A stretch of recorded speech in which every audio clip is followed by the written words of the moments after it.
This is the movie I originally rented on VHS, and that's how I originally saw it. I did order the company Error 4444, which is like an Asian cult cinema company. They released a Blu-ray of this, very limited, and it went out of print, but then they, I think, recently re-released it, and I did order a copy, but I'm still waiting on it. And then I have a this is a bootleg. There was a legit DVD, but this is a bootleg version of that. I was hoping, like when I ordered it, maybe it was real, but it is not. Mhm. And had you ever heard of this movie? You know, it sounded familiar, and then I remember this book that I had, Asian Cult I Cinema. have that as well. Okay, and I don't feel like this is serial killer shit, but this is what I do. This is the kind of thing I was not surprised to find this in there. There's a bunch of pieces of paper with, I mean, super small print of like all the movies that in the book that looked interesting to me, and there's like a few word description and then the star rating they gave them. Um, and it was on my list. Red to Kill was on my list. I never saw it, so thank you. 30 years later, I got to cross one off my list. Um, we had the comic book store I went to when I collected comic books had a decent selection of probably not strictly official Hong Kong movies on VHS. So I would use this list to kind of go through and say, oh yeah, that's on my list. I'll get that one. So, You, and this guy did Dr. Lamb, right? Wasn't that one of his movies? oh, was it? Yeah, the director is Billy Tang. Yeah. He did Run to Kill. Did he do Dr. Lamb? It says in here, Dr. Lang. He did Billy Tang with Danny Lee. Um, I remember that one being like a big deal, like a kind Yeah, of a he fucked up serial co-directed killer it movie. with Danny Lee. Yeah, Yeah. Okay. yeah, So I had seen that one. yeah. Um, so yeah, I guess that's my. I had heard of this movie, but I'd forgotten that I heard of this movie. Okay. Yeah, because the way I saw it, it was a VHS. I think it was the Tai Seng VHS. It was actually two tapes. It was the movie on one tape, and the second tape was a bunch of trailers. And I think it had like a similar cover to this. Okay. So that's how I originally saw it. And I was appalled, and I guess appalled. Yeah, let's say appalled by this movie. So it really, I think really stuck out. I sent you a message saying this movie's utterly reprehensible. But I have very mixed feelings about this movie, so that's why I kind of wanted to discuss it. I Like guess it, before you get into like describing it or whatever, do you know is the lead actress like actually mentally challenged? no, she's like a hot model actress, just Okay. a regular actress. So Okay. this is her like delivering her Oscar performance. Okay. All right. So and oddly, in terms of like a non-special needs actor doing that type of thing, she's way better than most. Like, have you seen like Riding the Bus with My Sister with Rosie O'Donnell Oh. playing an R word? Tropic Thunder. You never go full R word. Yeah, like they would like. Did you ever listen to Opie and Anthony? Not really. No. I listened to a little bit, but they did some bits where they were making fun of that movie. Okay. So maybe that's how I initially heard of it. I mean, I've seen clips. It's pretty. You don't really need to make fun of it. But oddly, this movie has one of the best examples I can think of going full R word, but I guess doing it kind of well. I mean, because usually it's just really terrible. Like if you've seen the Other Sister is another one. Yeah. Yeah. Um, I don't No, know. I didn't think. I really didn't think it was over the top. It was like subtle enough. I was like, I don't know, maybe. Yeah, I mean, Yeah, because initially I didn't know either if if she was like that or not. But I realized I looked her up on IMDb. I realized I've seen her in other movies, Okay. a couple other. Yeah, so to me that like this it's sort of like two movies smushed together. It's like a super depressing movie about a special needs girl that goes to a home because her father dies in an accident, and then she doesn't have any family, and she's got to learn to become friends and sort of get acquainted um, with her other special needs buddies at this home. Um, like it kind of works to me as like an after school special, and I'm secretly like a fan of those like 70s and 80s after school specials because I would watch them in those types Mhm. of made for TV movies. So it's like you know I'm I'm watching it. I'm like emotionally involved in this girl's story, but the other part of it is like this reprehensible exploitation sexual assault movie. So it just weirdly two movies that don't go together were just stuck together Yeah. is Yeah. how I would describe it. The Yeah, because her story is it's very sad, and then she loses her father, and she has to leave her the only home she's known to live in this group home, and then you see her like making friends with the other people, and then all the neighbors hate them, but then like they make friends, and they're like, oh no, you guys are great, and then it's like kind of like this uplifting story, and then here comes the grape, which Yeah, kind of throws a wrench in everything. yeah, because you could see like a again like an after school special where it was treated normally, where you have like someone that works at the home that's sexual assault someone, but it's done tastefully. Because there's other like there's that movie Are You Alone in the House, which is sort of a made for TV thriller about sexual assault, but it has sort of an after school special slant to it. So you could sort of see that kind of version of the movie where you would go, well, that's like sort of a normal movie where it's even though it's sort of difficult subject matter, it's like it's done tastefully and they overcome like she's sexually assaulted, but then she overcomes it and becomes friends. And then her goal in life is to become a dancer. Like she becomes a dancer and there's a happy ending.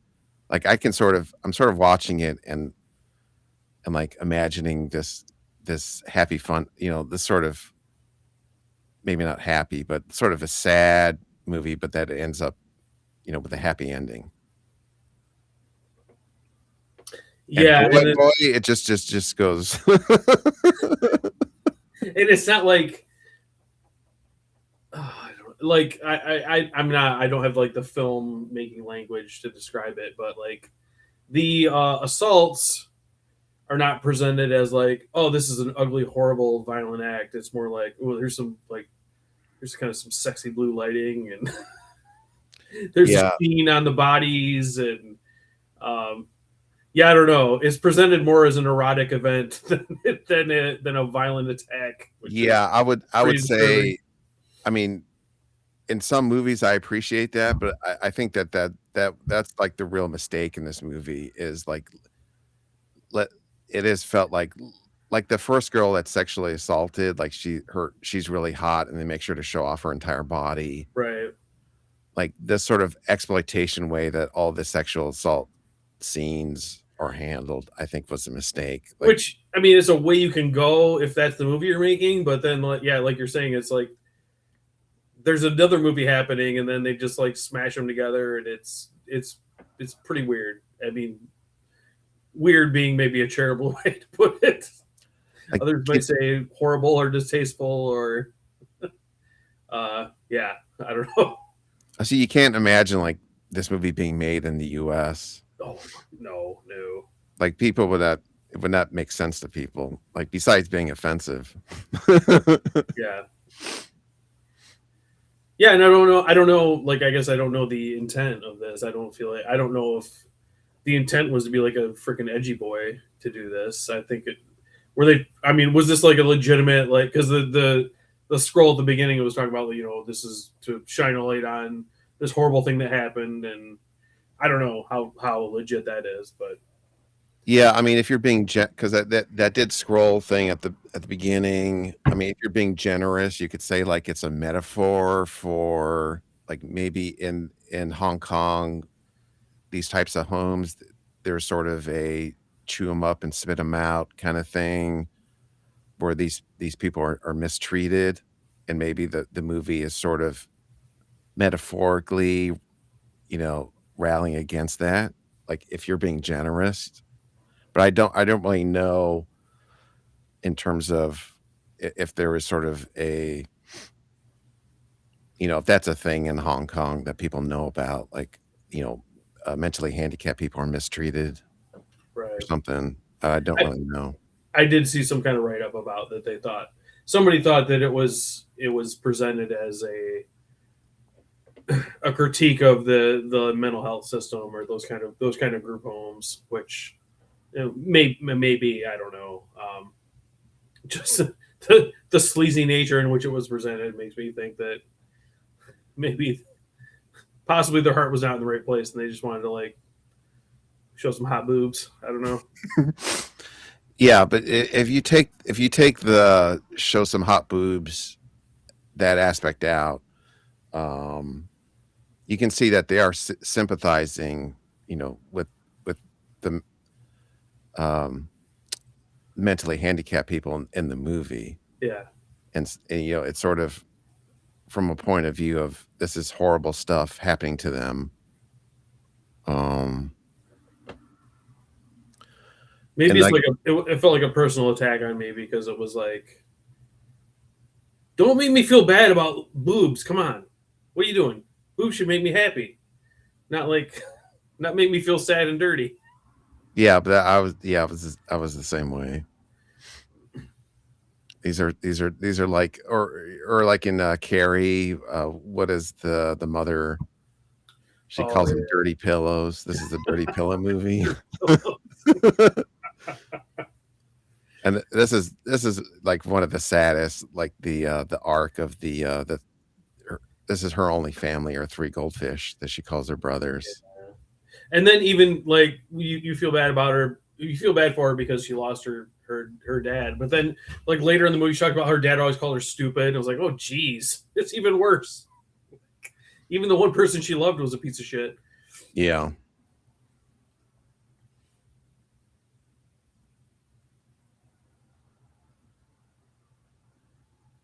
And this is the I forgot her name, but this is the social worker. In this type of movie, you always have like the social worker that actually cares, in the sort of system where Mm-hmm. most people don't, and she's trying to make a difference. And also, like, at least through the 90s, in any of these types of movies, you always had like the group that would show up and protest the special needs.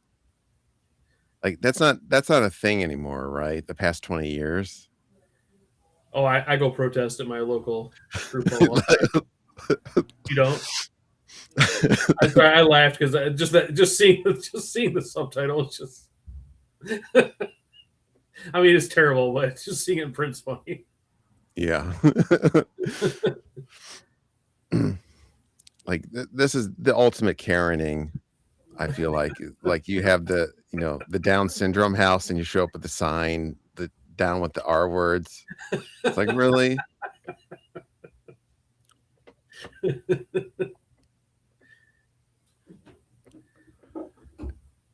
And This was a little much. This guy was a little much. Yeah. He went full R word. Yeah. Well, this it's like beyond full. What's beyond full R word? He's like 150%. Yeah, yeah. But this is pretty again pretty sad, where she sneaks out and gets in trouble, but it's because she grabs like personal effects from her father, like his Yeah. shirt and stuff. this is where I got to this point, and I was like, okay, I can do it in subtitles. I don't know what the frick is happening. Yeah.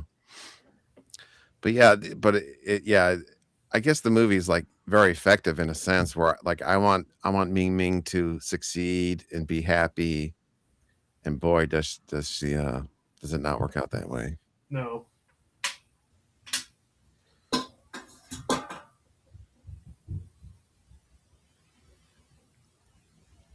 Yeah, and then the social worker is supportive of her goal of being a dancer. There's of course there's a dance competition coming up.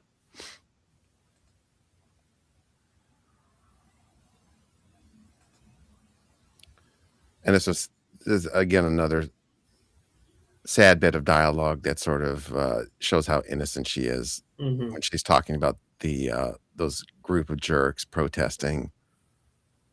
Um, and she says, if we are good behaved, the neighbors will love us.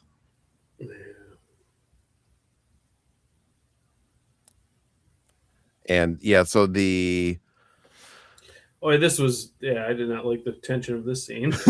yeah, so part of the and the other another weird thing is that the sexual assaulter that works at the house or whatever you want to call it, he from some childhood trauma, like he goes crazy whenever he sees the color red and starts sexually assaulting women.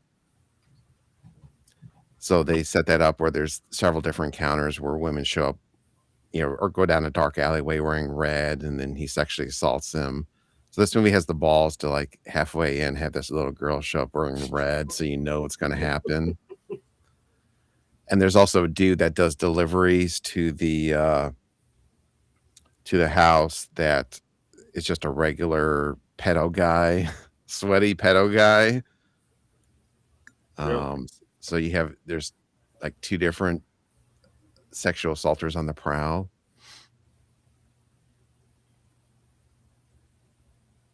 No, I'm not going to show anything that happens with her, but just that they had the balls to do that. And then sadly, Ming Ming starts wearing red, and obviously that's I was confused by this part. Like, was there a competition, or they just showed her and then figured they didn't need to show the rest of it? I just thought it was like a recital or something, and then they said it was a competition. I'm like, okay, Yeah, I thought maybe it was recital for the competition. okay, doesn't matter. Just Yeah. But yeah, they said in the movie that the big competition she's practicing for is in Belgium, I think. oh, okay, I might have zoned out on that. Or maybe this is like a talent show or something. But again, the subtitles are pretty bad, so I wouldn't. Right? Yeah. Right. Maybe this is more of a talent show thing, recital. Oh yes, his mother was a whore and wore red. That's right. Yeah, I like the they have those inaccurate subtitles, but they have the phrase "useless fuck." I like that. There's like a a word in Cantonese that means useless fuck. That's what I want to believe. It's a one syllable word, and that's what it means. And you need to have this, the post sexual assault scene where she's crying in the shower. Yeah, that was pretty disturbing, actually. Yeah. I don't like to feel things. Stop making Yeah. fun of movies like this. I'm sorry. Oh yeah, and then she can't testify because she's a R word. Yeah, and then so obviously she thinks she's going to get justice in the court system. This is not a believe all women society, and this is No, she freaks out from the verdict. I gotta say I have to praise the I don't remember his name, the group home leader that's the rapist. Yeah. I mean he does a great job of just kind of being like a monster. He's all freaking gassed up and sweaty all the time, and yeah, he just looks like an animal. Yeah, Chan. Yeah, Is that Chan? Yeah, it's a Chan, right? and I mean, it's pretty dumb thinking back that like there's one Yeah. guy in this movie and there's one villain that's a guy, and I didn't put it together that it was him until they Oh, revealed it. But yeah, they but did. I think they did a good job disguising him, like putting him in like kind of baggy shirts, and you didn't see how like ripped he was. does a good job of, but it's almost like a superhero, like Clark Kent Yeah, becoming yeah, Superman, where he does a good job of in terms of he seems like a different character. That's another weird, or I guess it's like they treat it like he's a supervillain. yeah. This is him here. So he sexually assaults her again, and this is the touching ending, and that's sarcasm.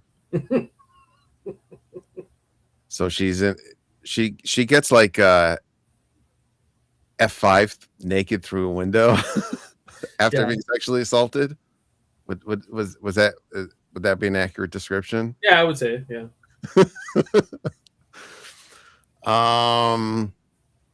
So I think she's maybe in a mini coma. So you think she's going to, come out of the coma in the end and everything's going to work out?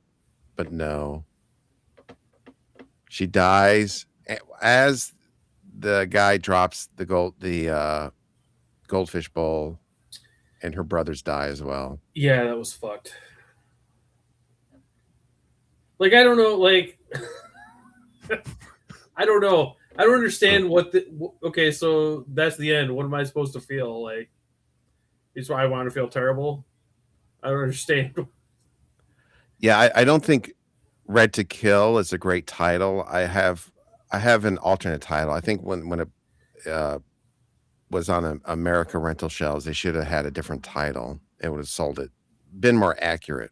This is my alternate title. Would you like to hear it? I would. There is no hope, and everybody dies after being raped. Yeah, that's pretty accurate. Then you would know what you're getting into when you rent Because it. like I'm thinking of like the most like crushing, depressing movies I've seen, and it's like I always have Martyrs kind of at the top, but with Martyrs, I felt like I knew somewhat what I was getting into, maybe not the level of it. Yeah, but this movie, I did not expect that ending. That was fucked. Yeah, and it does almost add to the thing of where like it seems like this guy is making a statement, like he's just uber depressed about this situation. That special needs people to go through and wants to make the most depressing movie about it in a sense or partially. Mm-hmm. The way like I'm trying to think of like what are the other like uber depressing movies that I can think of. That's a good question. Off the top of my head, I can't think of any. But maybe like Cries and Whispers by Ingmar Bergman, or it's like you can tell that, you know, he hates cancer and wants to make a super depressing movie about cancer. A recent one. I mean, it's not a recent movie, but I just recently watched it. Was Irreversible. That I watched it finally, and I was like, "This is an extremely well done movie." But why am I watching this? Why do I want to? Why do I want to feel this way? Yeah, I saw it in the theater, and I was like, "Wow." I think it's a really well made movie. Yeah. Oh yeah. Yeah, I there's guess, go ahead. oh, sorry. I guess for this specific movie, if you want to make like a super depressing movie to illustrate the plight of mentally challenged people, maybe cut back on the erotic lighting of the scenes. Yeah, but yeah, and that was especially that first girl that gets assaulted. Oh yeah, like, oh yeah, that was like, yeah, and she was like all I was She was like, all the wow, way alive, as Ric Flair used to say. I did have that. I was like, man, she's smoking hot. I did have that thought. I mean, yeah, she was. And I'm ashamed to admit it. I watch my movies at 1.5 speed, and that girl was smoking hot. I watch them at 1.5 until we get to that, and then it's 0.5. Those are my confessions. Well, yeah, when you start like that, I mean, obviously it's still a horrible act, but you're just seeing two random people that you don't know, and yeah, she was hot. I think maybe it sets the wrong tone for what's to come.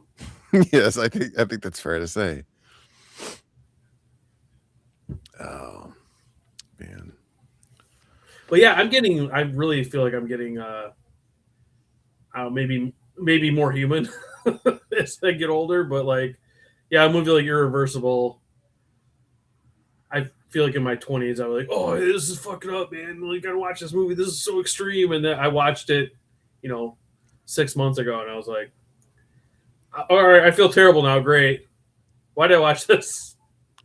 Yeah, I agree in terms of over the years I've softened with stuff with like, I wanted to see Cannibal Holocaust and this, that, and the other. Right, yeah. I'm not as interested anymore with that kind of stuff. Like the most extreme movies. Like, have you seen Serbian Film? Yeah, I actually wrote like an article about it for a magazine. Oh, really? Yeah. I still have not. It was one of those that I couldn't easily come across like the actual version of it. And now I have I downloaded a version, but I stopped and thought, I was like, do you really want to watch this? Like, why? So I haven't. Yeah, I still had the same screener version, and I think it might be uncut. It seems like it is. I don't know what. Hopefully. Yeah, hopefully there's not more that was offensive that they left out of whatever. So, that's the only version I have, just a DVD-R. It probably doesn't even work anymore.